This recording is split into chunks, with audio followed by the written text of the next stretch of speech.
just a preface for this episode. There's a lot of hard topics on here, and just want to remind you guys, we are not theology experts. We are 17-year-old high school students. However, we've learned a lot, and we're willing to share what we've learned with you guys. Yeah. So keep an open mind with this. Yeah, and we just want to thank you guys for your willingness to be with us on this journey and for, everything that you've given to us. So we just want to thank you. But again, please do not get angry at us. Be respectful, and please. If you do, go ahead and reach out to us. Yeah, and maybe politely. Yeah, and if you have any questions or any ideas, please text us. Yeah. Or if we do another Q&A, just submit your questions. Yep. Awesome. Thank you, guys. Welcome back to Fine Focus Talks. Today we have a really special episode here. No guests today, but we're doing the topic of why we believe in God, and trying to kind of persuade anyone that's on the fence on why they should believe in God. What kind of the logical thinking behind it. So we went to the original group here today. If you watched the first episode that we ever did, a lot of questions, a lot of deep thinking that's kind of related to this. So this one, we have no clue where it's going to take us or how it's going to take us, but we want to kind of think deeply about everything. So I think we could just, rob Robin right now and say, Ashton, what was a big thing for you, especially when you didn't believe in God, and then you're one way, and then you started believing God? What happened in the middle there? Why did that happen? Mainly just seeking something. I always knew there was a bigger power out there. It's just seeking something, and then falling in love with the faith or religious part of it. Yeah. No. Well, I've never really had moments where I've fallen away from God for a long period of time, but I'm a big believer that science and religion go together. But the thing that really keeps me going is the morality that Christianity brings, and definitely the moral backbone that it can give you in life. Yeah. I would say for myself that it was the perspective of longing, like Ashton said, I was longing for something more. I tried some other stuff to make me happy, but it didn't make me happy, and it actually left me more empty than I was before. The things of this world, and I didn't know it at the time, but I eventually ended up trying God, and it made me super fulfilled, and it was simple as that for me. For me, I was very veered away from it, and I felt away from everything in life in general, and I did something bad that I really regretted. I kind of wanted to die. I felt like there was nothing good going on in my life. I felt like I was lonely. I couldn't connect to anything. And then I connected with God. I connected with religion and my faith. And I had more friends. I wasn't lonely, and I just felt amazing. Yeah. And I think we can all attest here, just those stories of there's something greater at the end that we didn't know it in the moment, but we seek something greater. And then once we found it, we were like, wow, we really needed that. Really, really needed that. And so I think the big thing for me, if anyone here is watching, probably know who Cliff is. He's a guy that goes to college campuses and debates with them. A lot of them of different religions. A lot of them are atheists and different perspectives. So he is way more educated, way more prepared than we will ever be. And he has a lot of research. He knows everything about a lot of the major religions of the world. But one thing that really stuck out to me was the classic atheist perspective of, everyone talks about the Big Bang, right? Of nothing and nothing came together to be something. That just logically doesn't make sense. Even in math, 0 times 100 is still 0. It's illogical thinking. It's putting the non-rational and rational and saying, boom, something happened. It doesn't make sense the way he talks about it, that there has to be a creator, there has to be a cause. And then people are like, well, who created God then? How was God created? And Cliff goes, well, everything is in perspective of our world and as we know it. But we know that God is separate from this world, that he is spirit. He's completely separate, set apart, right? That's holy, holy, holy. He's completely set apart and perfect, right? But even just from a logical perspective, not even Christianity and that type of God and Jesus and all that, but the fact, thinking about that God is completely separate from everything that we know of this world, right? That he's completely separate in space and time. So we know nothing of his world. We know nothing of that type of spirit and life, right? So how can we apply the same rules that we apply to our world and to that? We can't. It's illogical, you know? So we can't even say, well, who created God? Because that doesn't apply. The rules of our world don't apply in that world, you know? And that's like kind of a super, super deep, and like, but when I heard it, I'm like, wow, that really, really makes sense. Cause I've had those thoughts before of like, okay, yeah, how did this all come to be? Why does this make sense? Like, are we just nothing? You know what I mean? Like it is, but then the fact that the way he explained it of like God is completely separate, it makes sense to me that you can't apply the same thinking to God, you know? Another thing to kind of go along with, something to kind of go along with this is how intricate our world is and how fine the details are. There's no way everything in this world could have just been formed, right? I feel like there has to be a creator, a sculptor that made everything so amazing. Yeah. So I like this topic about like the universe and the rules around it, and I just want to ask, do you guys all believe that the Big Bang happened? So the theory of scientists. All right, so we all believe in it, and like that's a common thing that atheists say. They'll be like, well, I believe that the universe wasn't created by God, but it was created by the Big Bang, and I agree. Like in the sense that I agree that the universe was created by the Big Bang. But the thing that you have to ask yourself is, what caused that Big Bang? You know, like, I don't know. Was it a gust of wind? Okay, well then what caused that gust of wind? You know, every action, there's a force that has to act upon it, right? That's physics right there. And so we have to figure out like what that force is. And I think that force, if you go far enough, it's God. He's the first mover. That's a title that they often quote with him. Yeah. And I think the big thing to recognize is even when we speak about that, even when Noah says that and Braden says that, we relate that to Christianity, God, right? Mm-hmm. But this is just, that conversation, that statement proves that there's a higher power.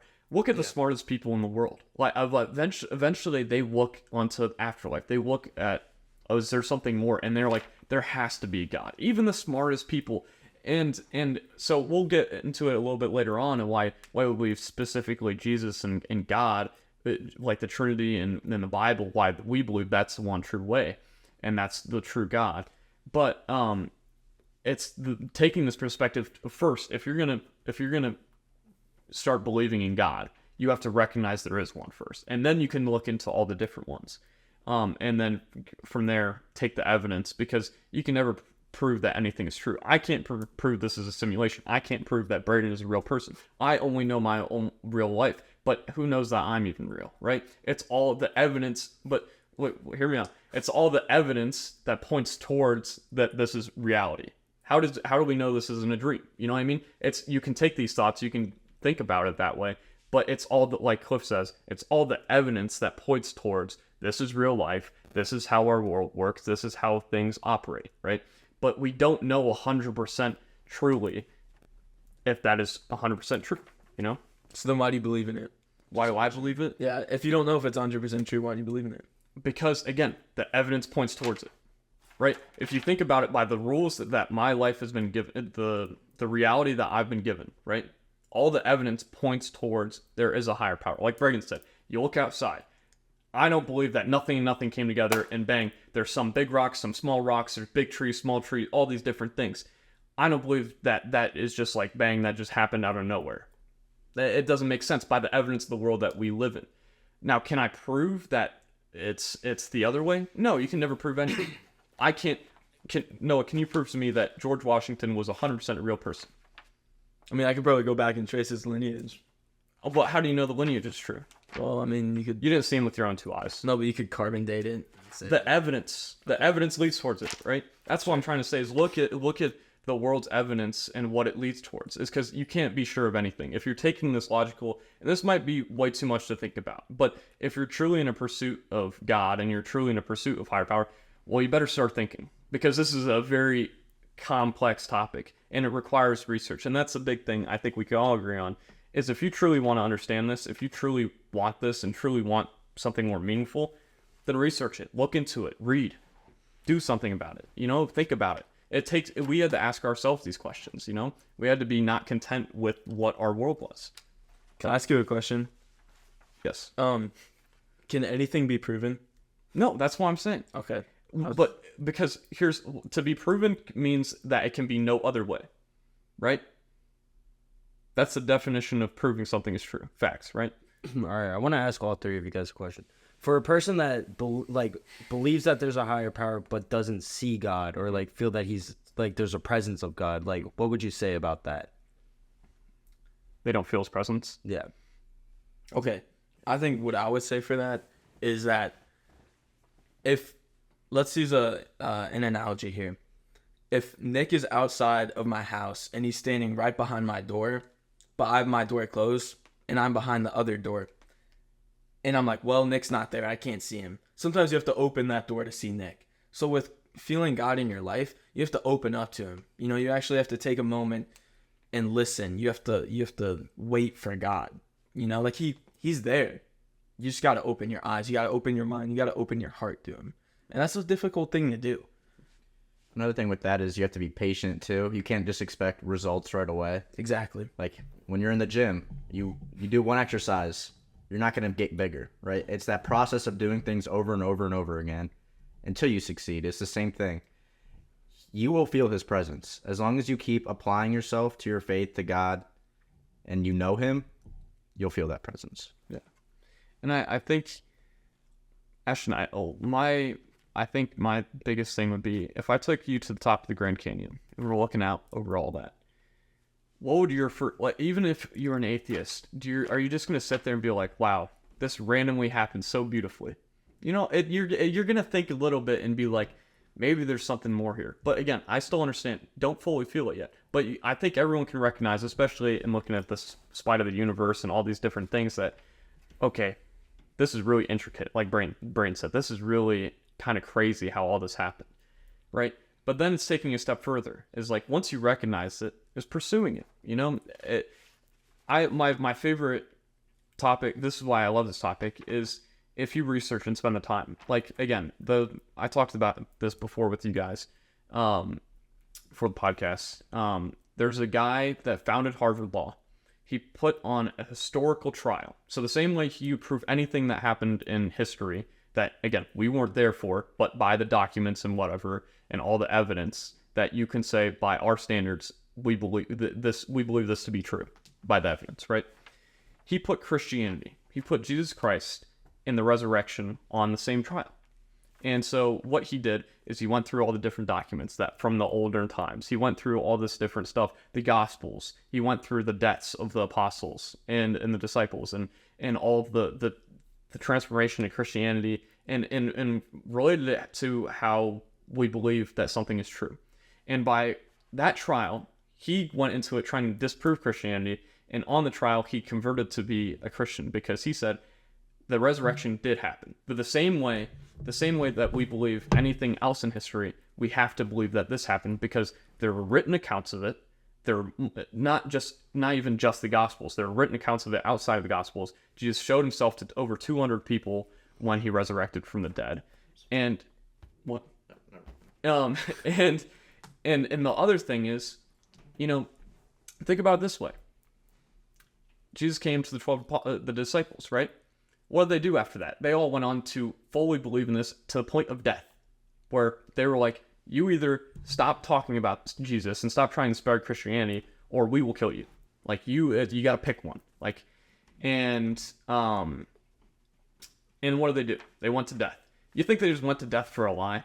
You know, like how cruel that makes. Tell me 12 people in history that went to death for a lie that you know, like for sure. You can't name it. You really can't name it. So my thing is, it's been kind of long explanation for it, but again, the evidence and the way we prove anything proves that Jesus Christ was a real person, first off. And if you're going by the way we prove everything else, Didn't you just say you couldn't prove anything though? Again, by the way we prove things, the way our world proves things is through the evidence. Okay. By written accounts, right? Yeah. By pictures, right? right? All right, I see what you're saying. That's what I'm saying. It's like, by the way we prove historical things, the same way we approve that Pocahontas was a real person, right? The same way we prove that is real. If you apply that to Christianity and to Jesus Christ, you first off found out that he's a real person. Second off, he performed miracles because there's written accounts of it. There's pictures, there's paintings, all that stuff. And third off, that there was a resurrection that happened because the written accounts, the lives that were lived out upon this. And then you see the spread of Christianity. And that's just taking it from a evidence standpoint of the history of it. But, there's so many different ways. And I'm not saying you should believe in God because of the history. No, seek him personally. Like, that's the simplest answer. Question. Does the lack of evidence disprove something? Lack of evidence? Yeah. Because you keep saying that the evidence points to stuff. And in our world, that's how we prove stuff. But if you don't have evidence, does that disprove it? Not necessarily. It's just harder to prove it, Yes. right? So if you're doing an experiment in class and you have very little evidence of something, it's kind of like, oh, I can't completely say that this is true or not. But isn't that what theories are? It's like you think you have enough evidence for something, but you're not completely sure that it can be proven or that it's true. And like I had my answer in my own head. I was just curious to see what you guys said.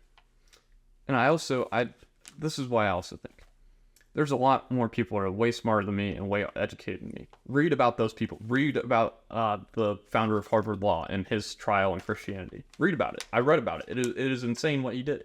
And it really challenges your thinking. It's such a deep thinking that you're never even used to. Physics, for example. We know Newton's laws, right? Of that. An object in motion stays in motion, like stuff like that, right?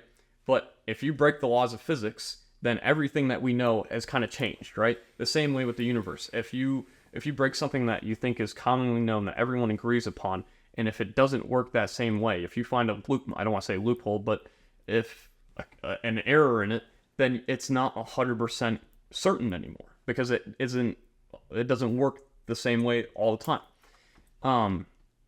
Where I'm going with this is, again, there's always a possibility that something could be disproven, correct? There's always something that can pop up and be like, okay, it can be disproven off of this. But until then, let's go with what we got. That's all I'm trying to say. Yeah, another thing along with that is Isaac Newton, when he was making these laws and all the math behind it, people asked him, explain how that works. He wasn't sure, right? Try to explain how everything mathematically in this world just makes sense, right? How's it all actually come together, right? You got to think. How, right? It was probably God, right? Most likely God. Because it just doesn't... I feel like you could think of it as like a programmer and then the program or the code that he writes, coder and a coder. So God is coding the universe kind of. And like an interesting thing too is like with the creation of the universe, the laws of physics and the laws of chemistry have never changed. Since the millisecond that the universe began, those laws were set. They didn't evolve and they didn't de-evolve, if that makes sense. And the fact that those laws worked for 13 billion years, like that's incredible. The odds of that are just so low. I feel like it's infinitesimally low, And I feel like that really points to someone designing it, a coder. And who are you to say that you don't believe in the laws of physics, that they actually work or not? Because again, you say that for 13 billion years that it's been working. Exactly. You know what I mean? So it's the same way with God. It's like this has been going on for a very, very long time. Who are you to say that, no, I completely disagree that there's no God and all of this just happened? I think it doesn't make sense to me. And an argument that I always I love hearing this because it's a super great question. It's like we talk about all the things we've mentioned and someone goes, well, you're pointing to a higher power, but how do you know that's the Christian God? Mm-hmm. That's a very good question. And that's not necessarily my goal, is to get you from that argument to believe in the Christian God, just to let you believe in a higher power, because that's a step closer, right? And then it really boils down to that faith, get to that Christian God. Well, let's go off of that. I think, okay, so to go, why do we believe that Jesus Christ resurrected from the dead and was the Son of God truly in the Trinity and the Bible and our one true God in Christianity? Why do we believe that? Well, I'll go first because I did some research on this, and one of my favorite explanations of this would be, we all understand what love is. Love is something that you can't even really explain. Like, I can feel for someone and can't feel for other people sometimes, right? But it's this innate thing that you just it's hard to explain, right? And we all value the human being, right? Mm-hmm. I know Ashton is valuable. If I went and stuck a knife in him, is morally wrong. We all know that, correct? Yeah. What does Jesus preach? He preaches above everything to love the Lord your God and love your neighbor and your enemy. Enemies. Yeah. What is this biggest thing? Love. Now, I don't want to get into the other gods and other religions, but a lot of theirs is more on works and different from that. And so we have this as moral compass of love that's in us, that everyone that is born, it's within. Now, it can be twisted and manipulated, but it is within us. And I think that stems back to Jesus. He's the only one that came and taught and proved the significance of love. And when we live it out in our lives, I think we can all agree, when we live the life that Jesus wants us to live, are we fulfilled? I would say yes. It makes you a better person too. Yeah. And I feel like that's the cool thing about religion, and specifically Christianity, is that it gives you a sense of belonging too. And furthermore, it gives you a sense of community, Like with this is a community. Even like we say this a lot on the podcast, or we said it before. Even if you don't believe in the God or the Bible and like a lot of things you said, if you base your life off what the Bible says, you'll be a great person. Yeah. Yes. Love your enemies. Love your neighbor. Obey your parents. Like, these are all good things. That's it. Oh, you can go. Another thing too is there's so much evidence pointing towards Jesus' existence that can also bring you closer to God, right? So Jesus was, again, most likely resurrected, right? There were 500 people, I believe it was, that were asked, well, like, did you actually see this by, like, the emperor and all them, like Caesar? And they were to be killed if they said, yes, this happened, that put their faith in God. And most of them died for it. Yeah, I said too. And then it was also Mary Magdalene, I believe, was the first person that saw Jesus being resurrected. And back in that time, it was very grossly sexist, right? So to have a woman at the very front, the first person, as the first person to see Jesus resurrected, why would you do that, right? Usually it would most likely be a man because they're more credible in courts. A testimony from a woman would be not even accepted. That's right in society back then. Yeah, and that's where, again, based on the evidence that Brain said, on the historical evidence that we have, we believe that Jesus died and resurrected. That's what the evidence points towards. And let me ask you this, Braden: if you saw Ashton resurrect from the dead, would you listen to the guy? Yeah, I think I'd listen to him too. You know what I mean? Like, it just makes sense. If I saw anyone rise from the dead, I would probably listen to what they have to say. I think they're pretty important then. And so the same way, I choose to listen to what Jesus said and what Jesus lived by and what he wanted us to live by, and his claim that he's the Son of God, because he has validity to it. He performed miracles. He rose from the dead. No one has ever done that. No one has ever claimed to done that. Well, I think no one's ever claimed to have done that, from what I know. And it has any validity to it. So it's set apart. It's completely set apart. And here's the ultimate thing that I will say about why, my biggest thing about why we believe Jesus is God. You know what? I can't tell you. I don't know 100% sure. But go research it. Go read the different religions. Go read about them. Go read their different books. The Quran. Go read the Bible. See how they differ. See which one you like more. Which one makes more sense to you. Think and do the historical context and everything. Because again, the more and more you research about it, and maybe you don't want to spend all that time, which I understand. Maybe you don't want to. Then listen to someone credible. Listen to someone that did spend all that time. Again, Cliff is a perfect example of that. And what did he say? He said, all the evidence led me back to Jesus Christ being the Son of God and being one with God. Ooh. Yeah. So that just made me think of something I told him in theology class, with Jesus being the Son of God. So I have a lot of atheist friends, and a lot of times they say, like, yeah, I believe that Jesus Christ, he was a real person, but I don't think he was, the Son of God. I think he was just an ordinary human being, right? And if you believe in the incarnation, you believe that Jesus was 100% human and 100% God. So they don't believe in the 100% God part. But the thing that I always, it never sat right with me. If you believe that Jesus was a real person, then I feel like it's very difficult to explain all this stuff that's gone on through history.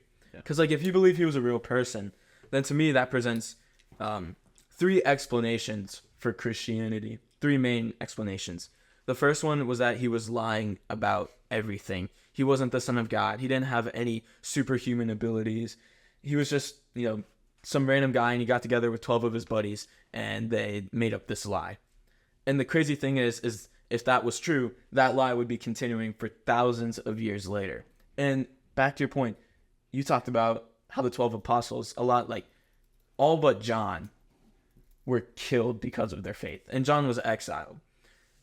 So if it was a lie, then why would they go all the way, like go to the length of losing their life for a lie? Like that doesn't make any sense at all. And it's not like they had any riches. They hadn't acquired any money or any of the power that a lot of people sought.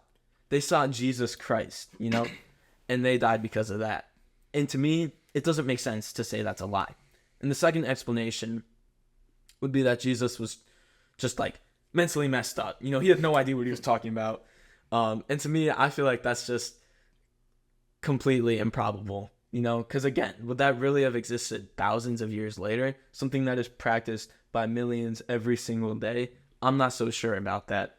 And then the third one is that he was the Son of God, that he rose from the dead. He gave his life. He conquered sin.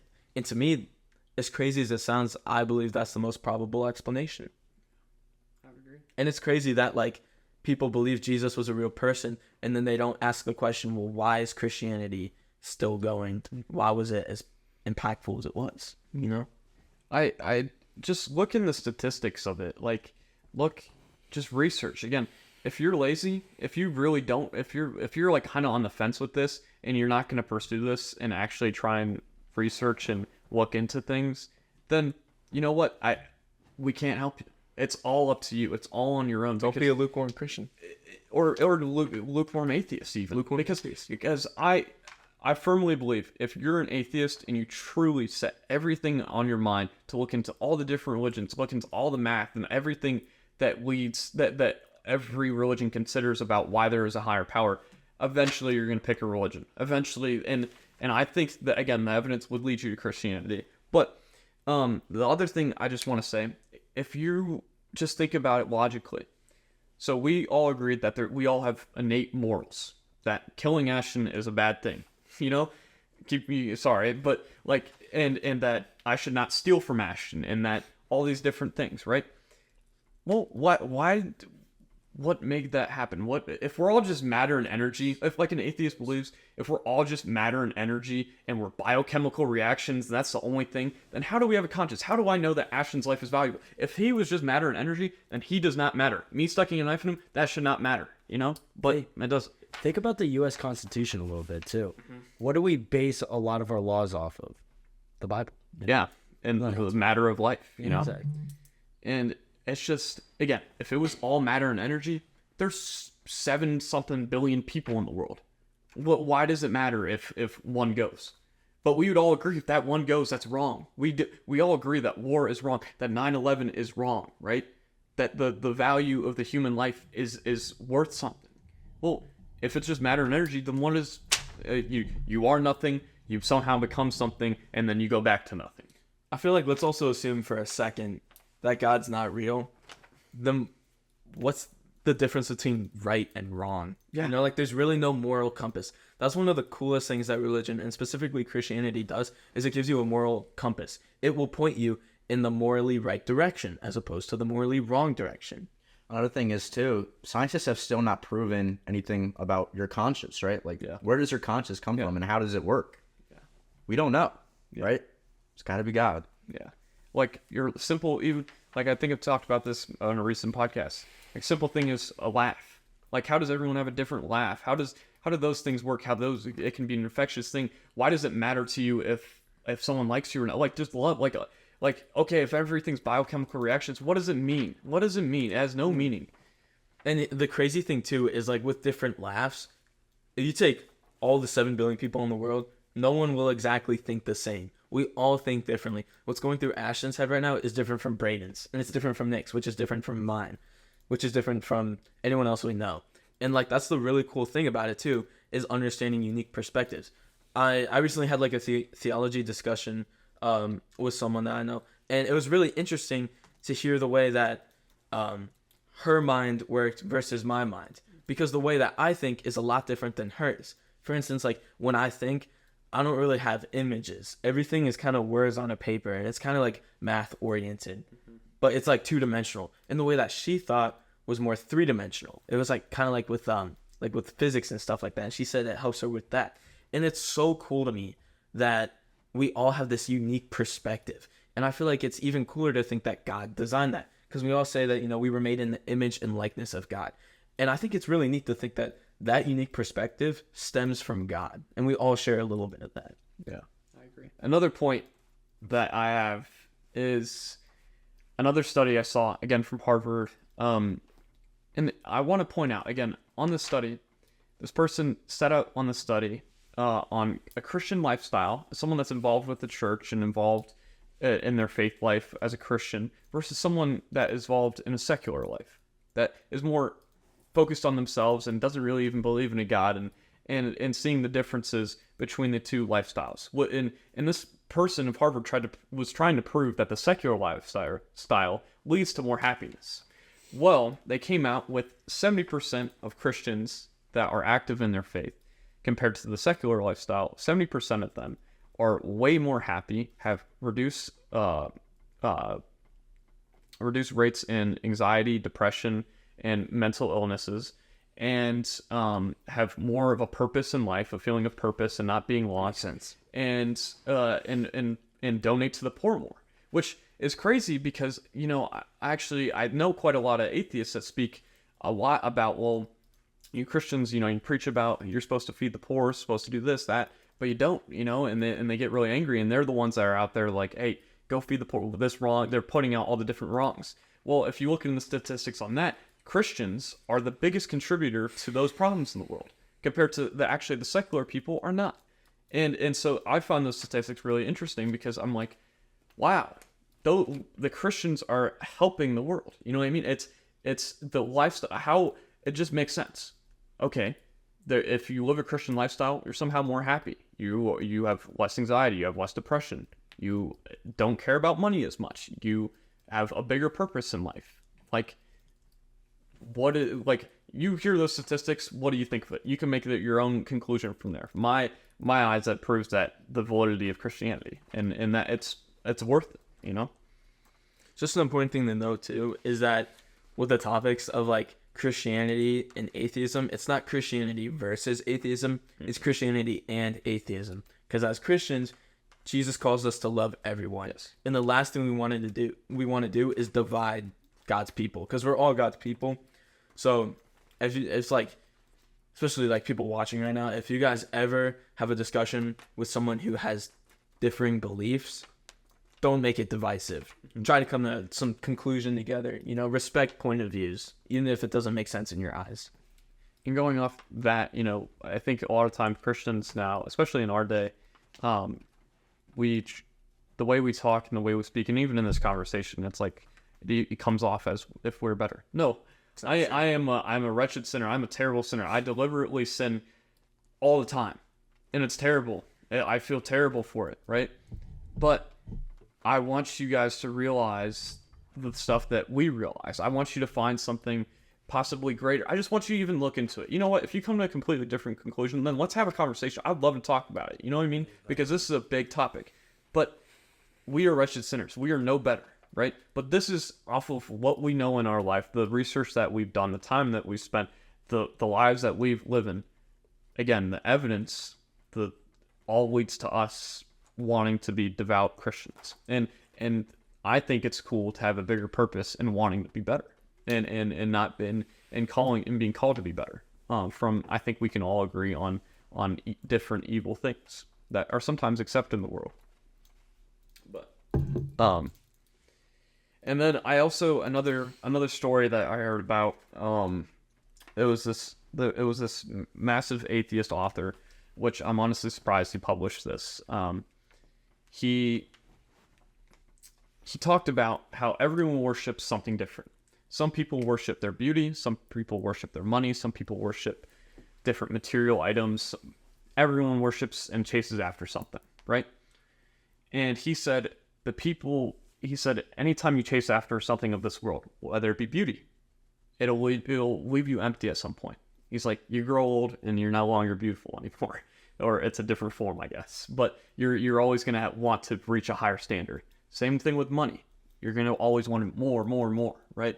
And different things of this world, it's like, I want more of this, right? There's no end to it, right?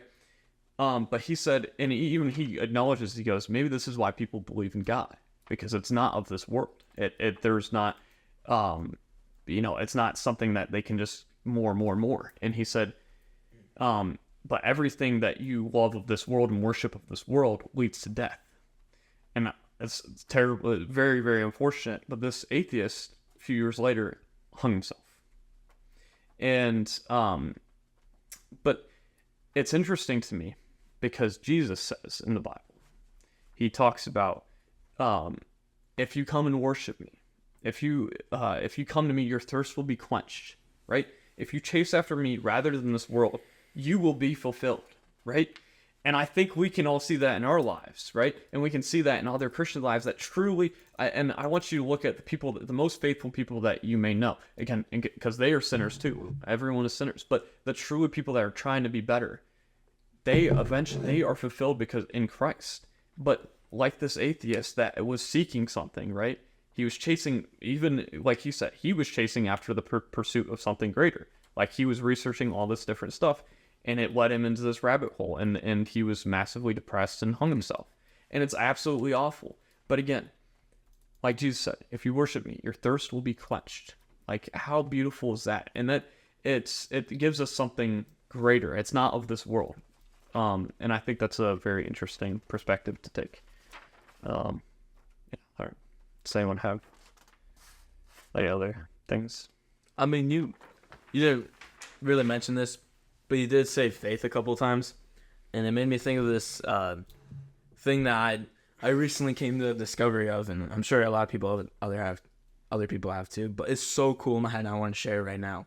So when we were at the Easter Vigil Mass, it started outside, and they had like this fire, and then everyone takes their candle, and that fire gets lit to one candle, and then they take that candle and they light another candle, and then they light another candle. And they light another candle and another candle. Every single person in the church had a candle. And the mass starts off dark. It's just that fire, but it spreads with those candles.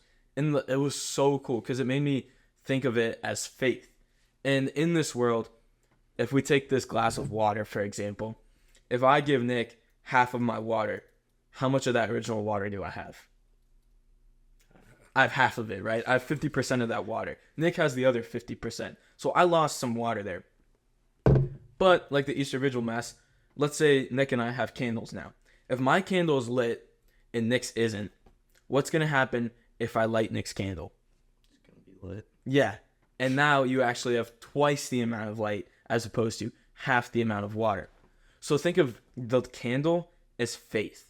And if we all have our candles, then we can use our faith to ignite it in other people. We can use it to empower people. And that's the beauty of our faith, is that it's really the only thing that if I give it to you, then there's more of it. It's the only thing that when you give, you have more, right? It's 4 times more than if you give anything else away, in the sense that, like, with my faith, I can strengthen that through igniting Nick's faith. You know, we have double the amount of light. And that's so cool to think that it's really the only thing that you get more of when you give. And that's the cool thing about it. I want to know your guys' thoughts on that, because I was so proud of it. That sounds awesome. I know, like the thing that pops out to me is like the thought of that, how, again, you have that one light. Mm-hmm. In my mind, obviously that's Jesus, right? He came and was that light, and once that light was spread to others, it's unstoppable. Yeah, it just keeps going. Burning. You cannot. You can't extinguish it. It's infeasible. It's infeasible to try and go and extinguish all these lights. But it started as that one, right? And so when he died on that cross and he gave it to the disciples and he said, go and make disciples of all nations, bang, bang, bang. That's it. It was like an analogy to that. And I think that's a beautiful thing because it becomes this unstoppable force. And you can see that in our world, you know. And I love that you said unstoppable force too, or faith can't be conquered, because people have tried. Think about like throughout the thousands of years, how many people have been persecuted for their faith, the genocide that's gone to Christians throughout history, and yet they can't extinguish our flame. And yet there's billions of people in the world right now that still believe in Jesus Christ. And like the cool thing too is, so Nick and I, we went to the Easter Vigil Mass at St. Hilary. And Nick, when the Mass started off, it was dark, right? So was it hard to see? Yeah. It was pretty hard to see. However, when we all had our candles lit, that made it easier to see, right? So maybe we can better see God when all of our candles are lit with faith. That's a great point. That leads into another point that I had, which is amazing. Of if we are all lit in that way, I want everyone to imagine if everyone lived similarly or like how Christ wants us to live. If we all honored each other, if we all gave to the poor, can you imagine the perfect world we'd live in? How great it would be. And a lot of the problem, like people want to try and focus on a lot of problems in our world, and the Christians are trying to fix it. And I'm not saying that other religions don't help fix it. That's not what I'm saying. But I'm saying, like Noah said, is the more faithful people, the more trying to, like, it's not bad to live like how Jesus lived. He lived a good life. I think everyone can agree if we can live like Jesus, that is a good life. That is not, if we all lived like that, it would be a great world we live in. And like Noah said, you have more people that start living like that, our world becomes better and better and better. And you think about it too, like the more faith candles we have that are lit, the brighter our world becomes. Yeah, for sure. So, big thing that we want to emphasize is in this episode, everything that we said, again, we are not the most knowledgeable. We are not the most faithful. We are all sinners. We're 17. We're 17. We're still We have no clue what this is just our perspective, and this is from the research that we've done, and we just wanted to put it out there for maybe it'll impact someone. If it really made you angry, we are sorry. We did not mean that at all, okay?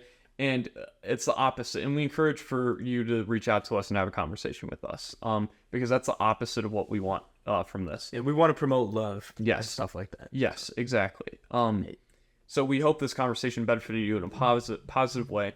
And over the next, I encourage you, if you don't follow us already on Instagram, that you would. It's fine, Focus Talks. And over the next few weeks, every once in a while, we will be posting different Q&A about different faith or God questions, whether it be general, specific to Christianity, or it may be just a general question of like, why does God exist, or how does God exist? We will be answering those and be moving way more towards that. So we encourage you to reach out, and we love you all very much, and thank you for everything that you guys have done to us. You have been, like Noah said, the candle to us. It's been really cool to watch and see. So Ashton, you want to give us a clap?